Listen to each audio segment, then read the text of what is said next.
실생활에 도움이 되는 정보를 들어보는 알찬 생활입니다. 새 정부 출범 이후 부동산 정책의 기조에 변화가 나타나고 있습니다.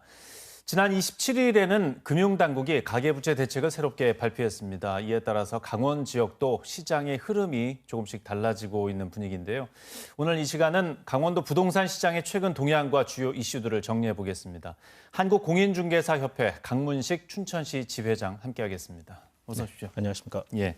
자, 먼저 최근에 강원도 부동산 시장의 거래량이나 가격 동향 이게 추이가 좀 변화가 많이 있습니까? 네, 강원도 부동산 시장은 여전히 어려운 상황에 직면해 있습니다. 특히 토지 거래량이 많이 감소를 했고요. 예. 아파트 거래량도 전년 대비해서 감소한 것으로 나타나고 있습니다. 지역별로 살펴보면 주택시장의 경우 춘천권은 그래도 보합세를 꾸준히 유지를 하고 있고요. 원주와 강릉의 미분양이 좀 증가를 하고 원주 같은 경우에는 입주 물량이 증가하면서 전세가도 하락하고 있는 것으로 나타나고 있습니다. 네.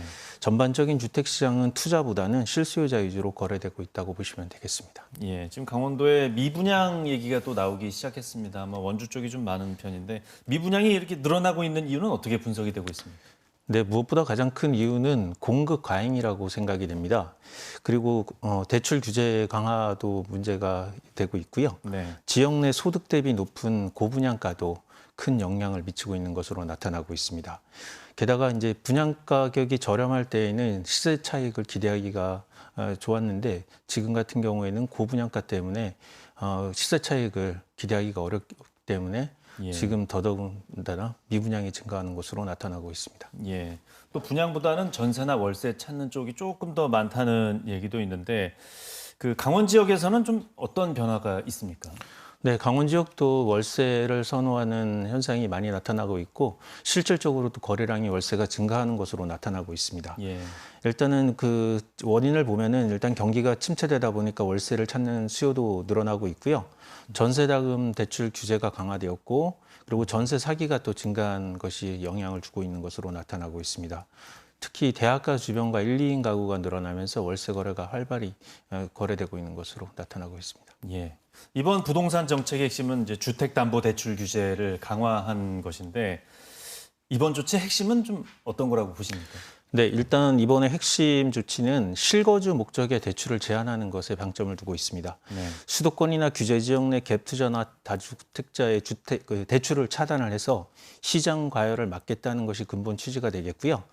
이 조치로 수도권은 주택담보대출이 6억 원 이내로 제한이 되고 규제 지역 내 주택을 취득했을 때 6개월 이내 전입신고가 의무화가 됩니다. 그리고 1주택자가 추가 주택을 취득했을 때에는 6개월 이내, 예전에는 2년 이내 처분이었는데 6개월 이내로 강화가 되었다고 보시면 되겠습니다. 네. 그리고 규제 지역 내 주택담보대출 만기도 30년 이내로 제한을 했고요. 과거에는 40년까지도 가능했습니다.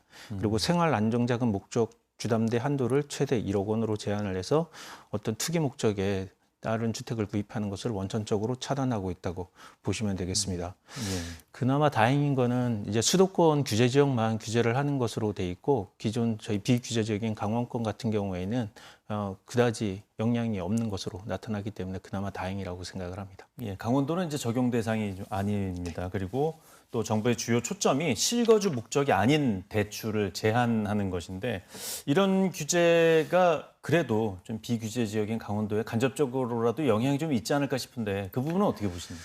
네, 그렇습니다. 강원권이 이번 조치의 직접적인 대출 규제 대상은 아니지만 예전에는 수도권 규제를 하게 되면 풍선 효과로 비규제 지역인 강원권이나 주변 경기도권으로 투자나 그 수요가 증가를 했었습니다. 예.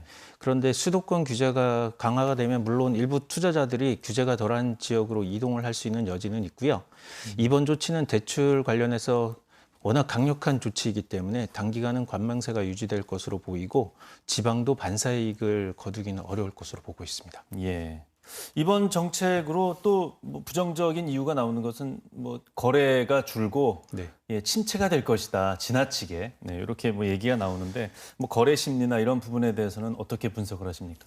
벌써 현장에서 투자자들은 이제 신중함과 관망세를 보이고 있고 생애 최초나 신혼부부 그다음에 신생아 대출 관련된 실수요자 위주로 거래가 이루어지고 있습니다. 네. 특히 주택담보 인정 비율인 LTV 한도를 80%에서 70%로 10% 축소를 했기 때문에 대출 금액 한도도 6억 이하로 규제하는 복합 규제가 작용을 하고 있습니다. 예. 그래서 향후 수도권 부동산 시장 추이를 지켜보면서 투자에 임하셔야 될 것으로 보입니다. 예. 뭐 강원도 부동산에는 어떻게 영향을 미칠지는 조금 더 봐야 되겠네요. 네. 예. 지역 부동산 시장 회복을 위해서 뭐 추가적으로 뭐 필요한 방안이 있다면 어떤 것들이 좀 있을까요? 네, 일단은 실수요자 중심의 지원 정책을 좀 더 확대하면 좋을 것 같고요. 지방의 경우에는 인구 증가가 목적이 돼야 되기 때문에 일자리 증대라든가 또 교통망 확충, 주거 환경을 개선해야지 주택 수요가 증가할 수 있다고 생각을 합니다. 네. 그리고 수도권 같은 경우에는 공급 확대가 필요하겠지만 지방 부동산 거래 침체의 주된 원인은 취득세 중과 제도라고 생각을 합니다. 네. 그래서 자금이 있어도 취득세 중과 때문에 주택을 추가로 구입을 망설이는 분들이 많았기 때문에 똘똘한 한 채 선호 현상을 좀 타개하기 위해서는 다주택자 양도세 중과세하고 취득세 중과세 완화가 꼭 필요하다고 생각을 합니다. 예, 부동산이 떨어지면 와야 되는데 이게 더 안 오게 되는 아이러니한 상황이 또 있습니다. 예, 오늘 말씀 잘 들었습니다. 네. 고맙습니다. 네.